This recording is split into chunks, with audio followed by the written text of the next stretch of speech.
여러분, 가족이라는 말도 우리가 쓰지만 식구라는 말 참 많이 씁니다. 식구, 가족 거의 같은 의미로 사용하지만 사실 굳이 따지면 차이는 있습니다. 식구는 말 그대로 밥을 같이 먹는 사람들입니다. 그래서 식구죠. 가족이라고 하면은 일단 혈연적으로 이어진 관계입니다. 혈연에서 시작된 관계가 가족이죠. 근데 여러분, 혈연에서 시작된 가족들이 모여서 제일 친밀하게 많이 하는 게 뭡니까? 밥을 먹는 거죠. 그러다 보니까 어느 순간 가족이 식구고 식구가 가족이 됐어요. 사실 사람과의 관계에서요, 밥을 먹는다는 건 아주 중요합니다. 특히 우리나라는 좀 더 강한 것 같아요. 여러분, 우리 만나면 시도 때도 없이 만나면 뭐부터 묻습니까? 인사가? 식사하셨어요? 네, 밥은 드셨어요? 이거예요. 어려운 시절을 살아서 그런지 몰라도 하여튼 인사가 밥 먹었냐는 거예요. 헤어질 때 인사도 뭡니까? 다양한 인사가 있지만 가끔 헤어지면서 우린 그래요. 다음에 밥 한번 꼭 먹자. 근데 그 말 믿고 정말 전화했다가는 좀 낭패 봅니다. 네. 네, 다음에 밥 한번 먹자고 전화해서 언제 먹을까 이러면 당황해요. 네. 그러면은 가식이냐, 거짓말이냐라고 할 수 있겠지만 또 한편 생각하면 그만큼 우리에게 몸에 밴 일상적인 언어가 밥인 거죠. 만나면 밥 먹었냐? 헤어질 때는 밥 한번 먹자. 이렇게 헤어지는.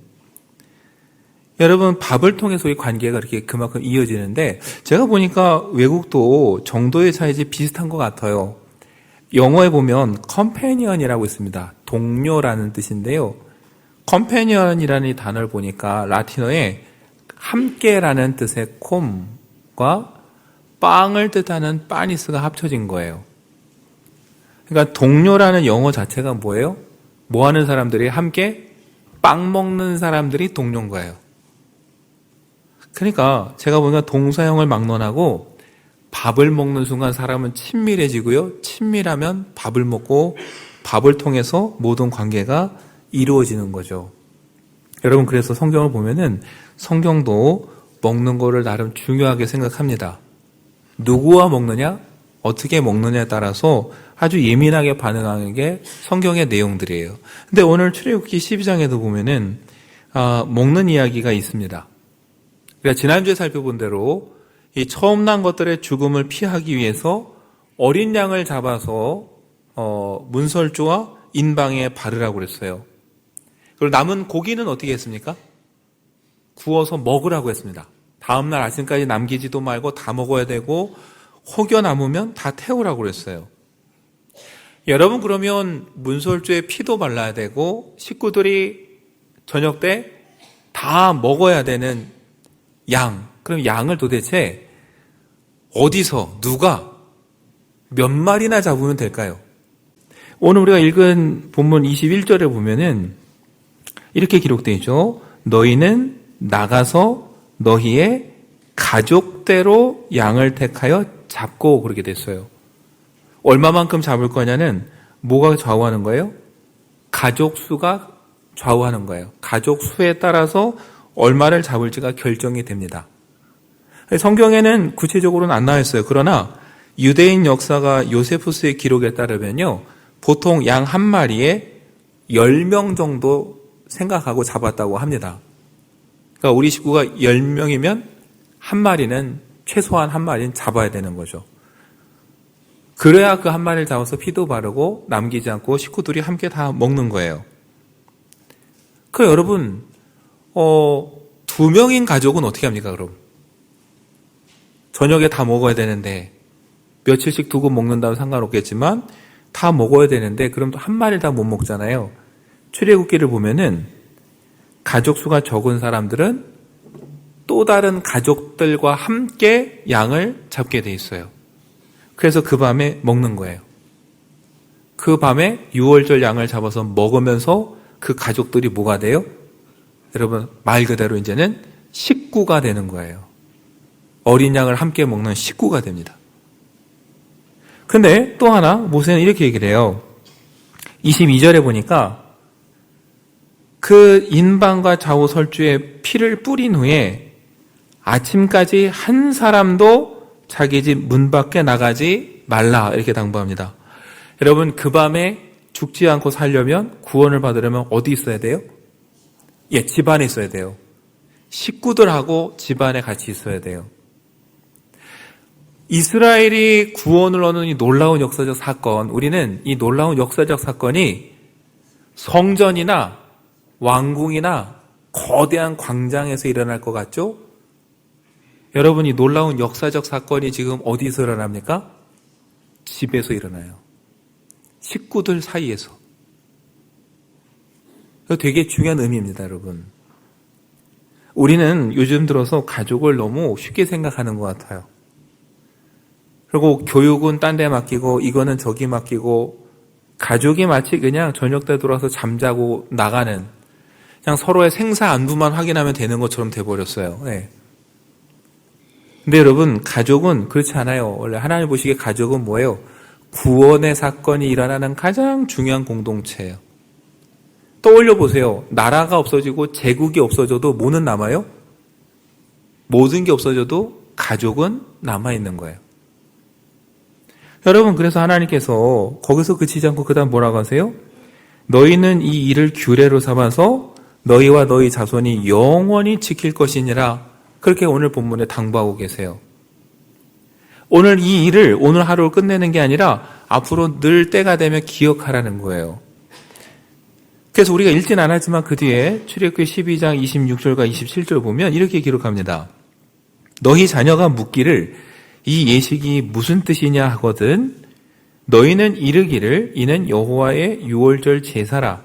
여호와께서 애굽 사람에게 재앙을 내리실 때에 애굽에 있는 이스라엘 자손의 집을 넘으사 우리 집을 구원하셨느니라 하라. 자녀들이 모여서 이게 뭡니까? 라고 물으면 이렇게 설명해 주라는 거예요. 이게 뭐 어떤 의미가 있는지. 여러분, 구원의 사건도 집에서 이루어졌고 그 구원의 사건을 가르치고 전수하는 교육도 어디서 이루어져요? 집이에요. 근데 아까 말했죠. 우리는 다 이걸 밖에 맡기는 시대에 살아요. 교육은 학교에, 밥은 어디에. 근데 여러분, 성경은 이 모든 게 어디예요? 집에서 식구들과 함께 이루어졌다라고 말하는 겁니다. 여러분, 한번 생각해보세요. 상상만 해도 사실 그 모습 자체가 아름답지 않아요? 때가 되어서 온 식구들이, 그것도 자녀와 자손들까지 손자들까지 다 한 집에 모여서 저녁이 되면 같이 기도하고 양을 먹으면서 이걸 왜 먹어야 돼 하면은 할아버지들이 손자들에게 우리가 옛날 어려울 때 하나님께서 이렇게 건져주셨단다라고 그 얘기를 가르쳐주고 듣고 밤새 그 이야기하면서 먹는 모습은 사실 상상만 해도 너무 보기 좋은 모습이잖아요. 요즘 우리 어떻습니까, 여러분? 네 식구가 함께 밥 먹으려도 미리 스케줄 보고 약속하지 않으면 정말 만나기 힘든 시대를 살아가잖아요. 예전에 제가 성지순례를 이스라엘로 가다가 예루살렘에서 머물게 됐는데 그날 안식일이었어요. 호텔 1층에 식당을 갔더니 유대인들이 식사를 하러 왔습니다. 제가 물었어요. 안식일날 이런 데 오냐고 그랬더니 거꾸로 집에서 불 켜고 일하면 안 되니까 율법에 허락된 만큼 걸어갈 수 있는 식당에 가서 그냥 먹는 경우가 많다는 거예요. 근데 그날 봤더니 할아버지 같이 보이시는 분이 그 유대인들이 쓰는 조그만 모자 키파를 쓰고 앉았고요. 큰 테이블 뺑 둘러서 자녀들, 손자들이 다 앉았어요. 시간이 되니까 할아버지 손을 다 이렇게 삥 둘러 손을 잡고 할아버지가 기도하고 빵 떼어주고 그러면서 안식일 식사를 하는데 사실 그 모습이 참 부러웠어요.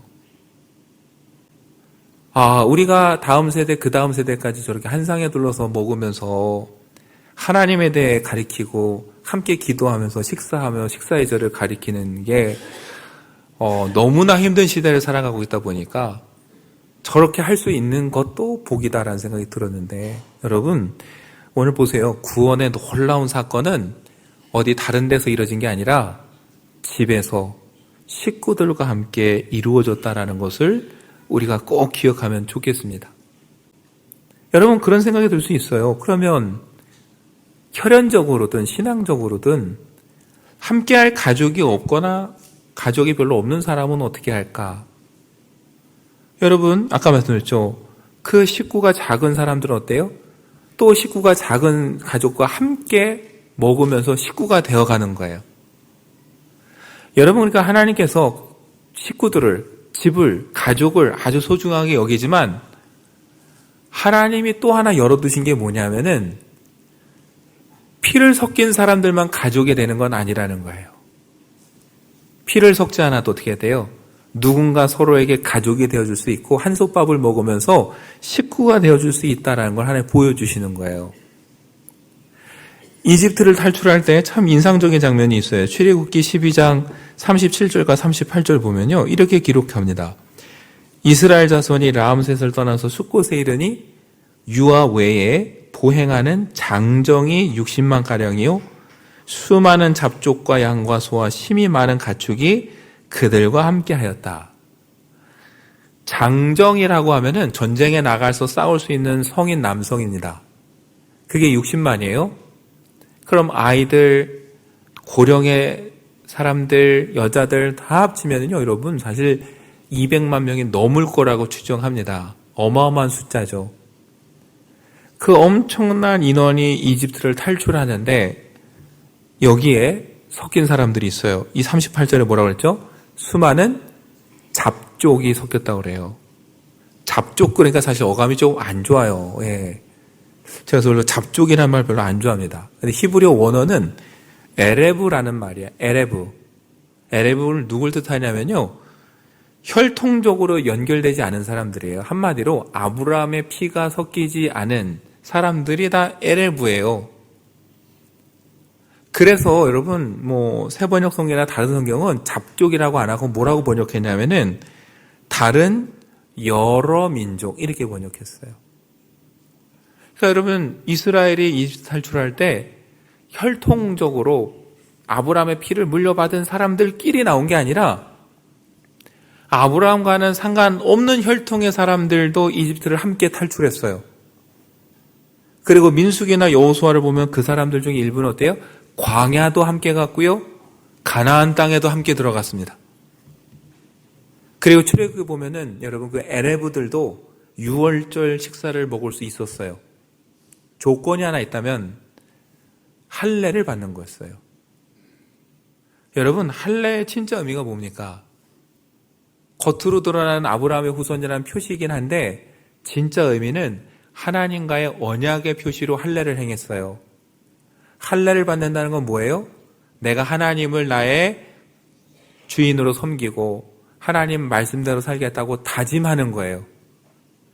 그러니까 여러분, 하나님은 어떤 분이시냐면은 내가 이제부터 하나님을 나의 주인으로 섬기겠습니다 하고 믿고 따르는 순간 거기에 아브라함의 피가 섞였든 안 섞였든 다 어떻게 해요? 가족으로 받아주시고 함께 유월절 식사를 나누는 식구로 받아주시는 거예요.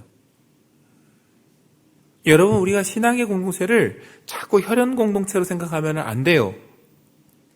원래 이스라엘의 의미도 뭐예요? 혈연이 중심이 아니에요. 하나님 앞에 언약을 맺고 하나님 말씀대로 살겠다고 다짐하는 사람들이 원래 이스라엘이에요. 그래서 여러분, 이집트 탈출한 이스라엘 민족을 어디로 데려가세요? 가나안으로 바로 안 갑니다. 시내산에 가서 계약을 맺어요. 너 앞으로 어떻게 살래? 네가 이렇게 산다면은 나는 너의 하나님이 되고 너는 그때부터 나의 백성이 될 거라고 해서 그 계약을 맺는 자리가 시내산이었어요. 하나님이 하나님의 일을 하시기 위해서 아브라함을 선택하시긴 하셨지만 하나님의 가족이 되는 조건은 혈통이 아니라 뭐예요? 믿음이에요. 누구든 하나님의 식구가 될 수 있는 거예요. 여러분, 오늘 우리도 마찬가지입니다. 하나님 우리에게 뭘 말씀하시냐면은 혼자 외롭고 힘들 때도 있고 어려울 때도 있지만 그런 때는 어떻게 하라는 거예요? 교회가 또 다른 가족이 되어주고 한 식구가 되어주라는 거예요. 이 안에서 함께 먹음으로 한 식구가 되어주라는 거. 여러분, 우리가 가정에 대한 말씀을 들으면서 생각해야 될 건 혈육으로 이루어진 가정 식구도 있지만 혈육을 뛰어넘어서 어떻게 해요? 하나님 은혜 안에서 한 식구가 되고 한 솥밥을 먹는 가족도 있다는 것을 기억하면서 교회가 여러분 서로에게 또 다른 가족이 되고 식구가 되어주면 좋겠습니다. 여러분 바울이 그렇게 얘기했어요. 고린도전서 10장 16절과 17절 보시면 세번역 성경으로 이렇게 기록합니다. 우리 한번 같이 읽어보겠습니다. 우리가 축복하는 축복의 자는 그리스도의 피에 참여함이 아닙니까? 우리가 떼는 빵은 그리스도의 몸에 참여함이 아닙니까?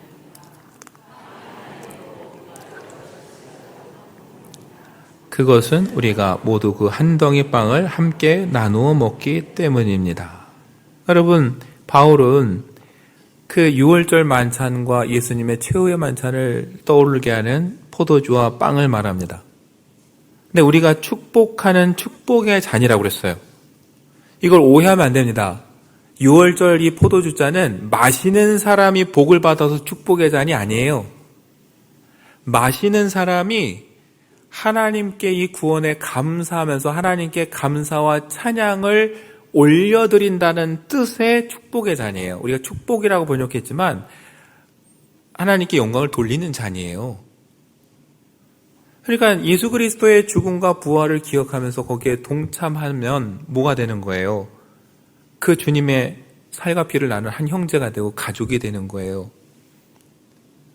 여러분 요한복음 6장 35절에 보면 예수님께서 나는 생명의 떡이니 말씀하셨어요. 내게 오는 자는 결코 줄이지 아니할 것이다. 근데 아까 바울이 뭐라고 그랬어요? 빵이 하나이므로 우리가 여럿이라도 결국 한 빵을 먹었기 때문에 하나다 그랬어요.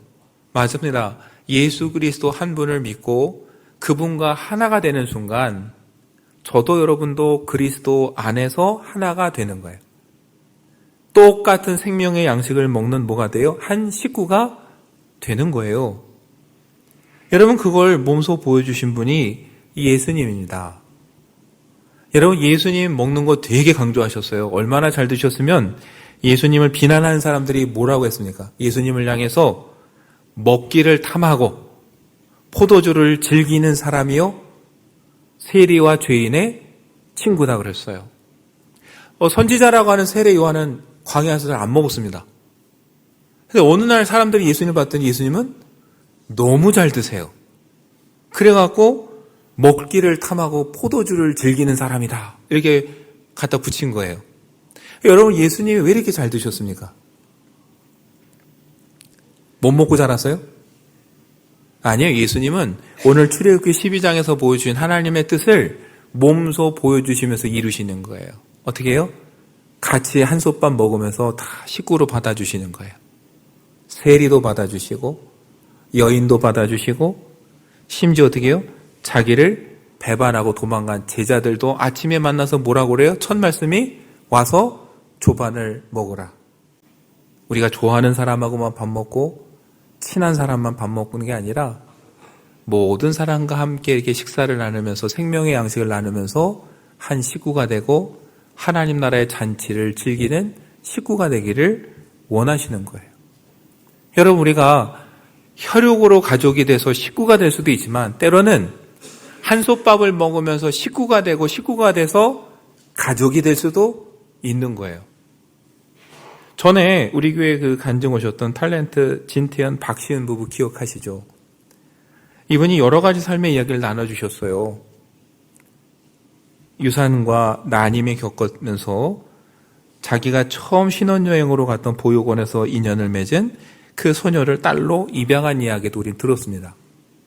근데 얼마 전에 뉴스를 보니까 이 부부가 보육원에서 인연을 맺어온 또 다른 2명의 딸을 가족으로 입양하기로 했다는 걸 제가 봤어요. 대단한 것 같아요. 한 명도 쉬운 일이 아닌데 이제 그 한 명에 더해서 2명을 또 받아들이는 거죠. 물론 성인이기 때문에 법적으로 호적에 올리기는 어려워서 당장은 못하지만 엄마 아빠라 부르면서 가족으로 지내기로 했다는 거예요. 근데 그 인터뷰 중에 진태현 씨가 이런 얘기를 했어요.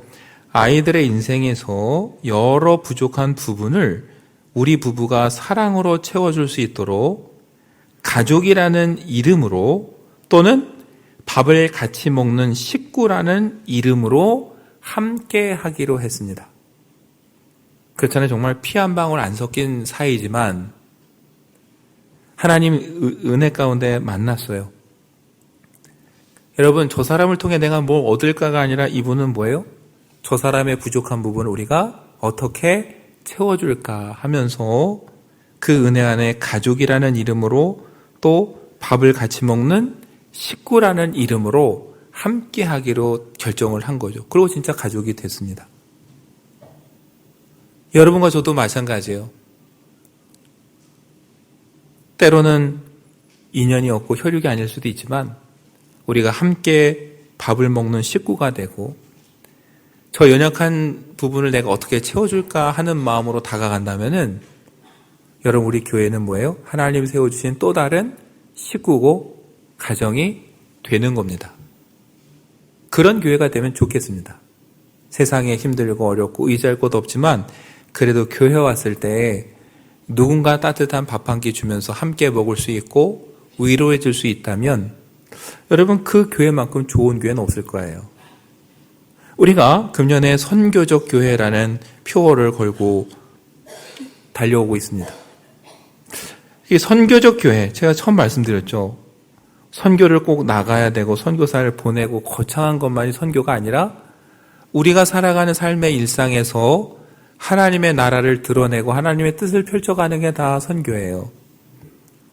오늘 말씀에 적용해 본다면 여러분, 선교적 교회, 선교, 이렇게 생각하면 쉬울 것 같아요. 그냥 우리 먹는 밥상에 누군가를 위해서 숟가락을 하나 더 얹어두면 그게 뭐예요? 선교가 될 수 있는 겁니다. 절망한 한 영혼을 위해서 저 여러분의 식탁에 숟가락을 하나 더 얹어놓고 또 하나님의 일을 위해서 열심히 하는 누군가를 위해서 우리 식탁에 숟가락을 하나 더 얹어놓고 그래서 그 사람을 초대해서 함께 밥 먹고 함께 격려해주고 식구가 된다면 그것도 여러분 선교죠. 그 만남을 통해서 우리가 꿈꾸는 건 뭡니까? 여러분과 제가 꿈꾸는 것은 오늘 이 땅에서 함께 식사를 나누는 것도 중요하지만 장차올 하나님의 나라에서 누릴 천국의 잔치를 소망하는 거고 그 잔치에서도 우리가 함께 식탁에 둘러 앉아서 먹을 수 있는 식구가 되는 것이 우리의 꿈이고 소망인 거죠. 여러분과 제가 그 마음으로 우리가 서 있는 그 자리에서 살아간다면 그게 선교입니다. 여러분 직장에서도 누군가 혼자 있다면 초대해서 그 식탁에 불러주십시오. 교회 안에 있다고 하지만 교회 안에서도 누군가 교제할 사람이 없어서 혼자 신앙생활하고 있다면 여러분 식탁에 초대해 주세요. 여러분 학교에서 이웃에서 어디든 간에 누군가 함께할 사람이 없는 사람이 눈에 보이거든 여러분 식탁에 초대하셔서 함께 나누시고 천국잔치에 대한 소망도 함께 나누신다면 여러분 그곳에서 선교가 이루어지는 것이고 하나님의 뜻도 이루어지리라 믿습니다. 여러분 그게 이집트를 탈출하기 전날 유월절 식사였어요. 가족끼리 모여서 유월절 양을 먹으면서 구원의 감격을 누렸고 혼자 할 수 없는 사람들과 함께 연합해서 그 식탁을 차려갔고 그리고 이스라엘이 아닐지라도 혈통으로는 다른 사람일지라도 누구나 하나님 앞에 와서 함께 먹음으로 하나님의 자녀가 되고 백성이 되는 그 은혜가 여러분 이 유월절에 일어났습니다. 그 은혜가 오늘 저와 여러분 가정에 그리고 우리 말리언 교회에도 풍성히 임하기를 간절히 축원합니다.